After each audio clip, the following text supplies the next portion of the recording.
बिहार में आरजेडी कांग्रेस के मंच से मेरी माँ को गालियां दी गई।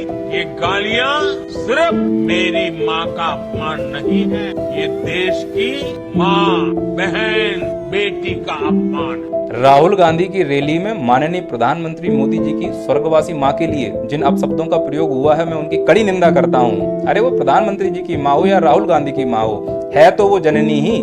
क्या हमारा समाज इतना नीचे गिर चुका है कि आज हम खुलेआम अपनी माँ बहनों को गाली दे रहे हैं और हम कायरों की तरह सुनकर चले आए? अरे मैं देश के युवाओं से कहना चाहता हूँ, अगर किसी की माँ को गाली देनी है तो वैधानिक शब्दों का प्रयोग करो।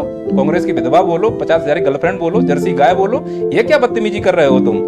और माननीय प्रधानमंत्री जी से मैं बोलना चाहूंगा, इतने बड़े आप नेता हो, आपको ये समझ में आना चाहिए कि रैली में से कोई भी कुछ भी बोल सकता है। क्या किसी नेता ने इस प्रकार की भाषा का प्रयोग किया है आपकी तरह? नहीं किया ना, तो फिर ये क्यों आप ड्रामा कर रहे हो मंच पर आकर कि हमको गाली दी गई है? अरे हो सकता है जिसने गाली दी हो वो इस क्लास का स्टूडेंट हो, इसमें से कई टीचर को तो आपने ही अवार्ड दिया है। मना करता था इन गालीबाजों को आप सर पर मत चढ़ाओ, तो इनके स्टूडेंट गाली तो देंगे। रोजगार आपने दिया नहीं, बची क्या उनके पास? गाली तो वो दे रहे हैं। या हो सकता है कोई एसएससी का भरा बैठा हुआ हो, आप उनके सुन नहीं रहे हो, तो उसके अंदर वो दर्द है।